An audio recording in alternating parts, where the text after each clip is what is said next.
Hello friends, ಅಸ್ಸಲಾಮ್ ಅಲೈಕುಮ್, ನಮಸ್ಕಾರ. ಹೇಗಿದ್ದೀರಾ ಎಲ್ಲರೂ? Welcome back to sin free kitchen. ಇವತ್ತು ನಾನು ನುಗ್ಗೆ ಸೊಪ್ಪಿನ ಪಲ್ಯ ರೆಸಿಪಿಯನ್ನು ನಿಮ್ಮೊಂದಿಗೆ ಶೇರ್ ಮಾಡ್ತಿದ್ದೀನಿ. ಇದು ತುಂಬ ಸೂಪರ್ ಆಗಿರುತ್ತೆ ಮತ್ತು ಇದು ಮಾಡೋಕ್ಕೂ ತುಂಬ ಈಸಿಯಾಗಿದೆ. ರೆಸಿಪಿನ ಸ್ಟಾರ್ಟ್ ಮಾಡೋಣ ಬನ್ನಿ. ಇದಕ್ಕೆ ಮೊದಲಿಗೆ ನಾನು ನುಗ್ಗೆ ಸೊಪ್ಪನ್ನು ಈ ಥರ ಕ್ಲೀನಲ್ಲಿ ಬಿಡಿಸಿ ಇದನ್ನು ಒಂದು 2-3 ಸತಿ ಕ್ಲೀನಲ್ಲಿ ವಾಶ್ ಮಾಡಿ ತೆಗೆದಿಟ್ಕೊಂಡಿದ್ದೀನಿ. ಒಂದು ಪ್ಯಾನಿಗೆ 2 ಸ್ಪೂನ್ ಆಗುವಷ್ಟು ಆಯಿಲನ್ನು ಹಾಕಿದ್ದೀನಿ. ಹಾಕಿ ಇದಕ್ಕೆ ಸಣ್ಣದಾಗಿ ಕಟ್ ಮಾಡಿದ ಒಂದು ಈರುಳ್ಳಿನ ಹಾಕಿ ಇದನ್ನು ಗೋಲ್ಡನ್ ಬ್ರೌನ್ ಆಗುವವರೆಗೆ ಫ್ರೈ ಮಾಡಬೇಕು.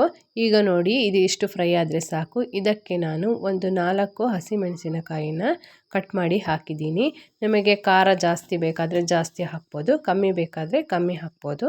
ನಾನು 4 ಹಸಿಮೆಣಸಿನಕಾಯಿನ ಹಾಕಿದ್ದೀನಿ ಮತ್ತು ಒಂದು ಟೊಮೆಟೊನ ಸಣ್ಣದಾಗಿ ಕಟ್ ಮಾಡಿ ಹಾಕಿದ್ದೀನಿ. ಹಾಕಿ ಇದನ್ನು ಟೊಮೆಟೊ ಸಾಫ್ಟ್ ಆಗೋವರೆಗೆ ಇದನ್ನು ಫ್ರೈ ಮಾಡಬೇಕು.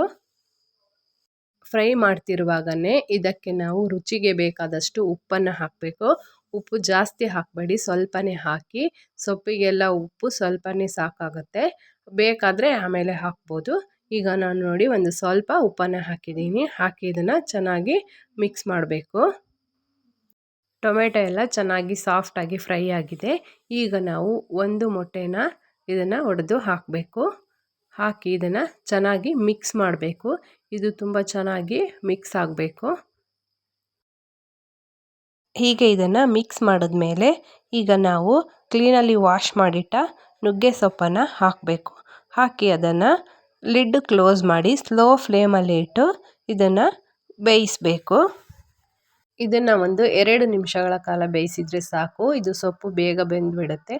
ನೋಡಿ, ಇದು ಹೀಗೆ ಚೆನ್ನಾಗಿ ಬೆಂದಿದೆ. ಇದರಲ್ಲೇ ಇರೋ ನೀರಲ್ಲೇ ಇದು ಚೆನ್ನಾಗಿ ಬೇಯುತ್ತೆ. ಬೆಂದ ಮೇಲೆ ಇದನ್ನು ಒಂದು ಸತಿ ಚೆನ್ನಾಗಿ ಹೀಗೆ ಮಿಕ್ಸ್ ಮಾಡಬೇಕು. ಮಿಕ್ಸ್ ಮಾಡಿದ್ಮೇಲೆ ಇದಕ್ಕೆ ನಾವು ಸಣ್ಣದಾಗಿ ಹೆಚ್ಚಿಟ್ಟ ಕೊತ್ತಂಬರಿ ಸೊಪ್ಪನ್ನು ಹಾಕಬೇಕು. ಈಗ ಇದನ್ನು ಮತ್ತೊಮ್ಮೆ ಚೆನ್ನಾಗಿ ಮಿಕ್ಸ್ ಮಾಡಿ ಇದಕ್ಕೆ ಉಪ್ಪೆಲ್ಲ ಕರೆಕ್ಟಾಗಿದೆಯಾ ಅಂತ ನೋಡ್ಕೋಬೇಕು. ಉಪ್ಪು ಕಮ್ಮಿ ಆದರೆ ಈಗಲೇ ಸ್ವಲ್ಪ ಉಪ್ಪು ಹಾಕಿ ಇದನ್ನು ಚೆನ್ನಾಗಿ ಮಿಕ್ಸ್ ಮಾಡಬೇಕು. ಮಿಕ್ಸ್ ಮಾಡಿದ್ಮೇಲೆ ನೋಡಿ, ರುಚಿಯಾದ ನುಗ್ಗೆ ಸೊಪ್ಪಿನ ಪಲ್ಯ ರೆಡಿಯಾಗತ್ತೆ. ಫ್ರೆಂಡ್ಸ್, ಇದು ನಾನು 1 ಕಪ್ಪು ನುಗ್ಗೆ ಸೊಪ್ಪಿಗೆ 1 ಮೊಟ್ಟೆನ ಹಾಕಿದ್ದೀನಿ. ನೀವು ಜಾಸ್ತಿ ಸೊಪ್ಪಿದ್ರೆ 2 ಮೊಟ್ಟೆನ ಹಾಕ್ಬೋದು. ಇದು ನಿಮಗೆ ಹೇಗೆ ಬೇಕೋ ಹಾಗೆ ಮಾಡ್ಕೋಬೋದು.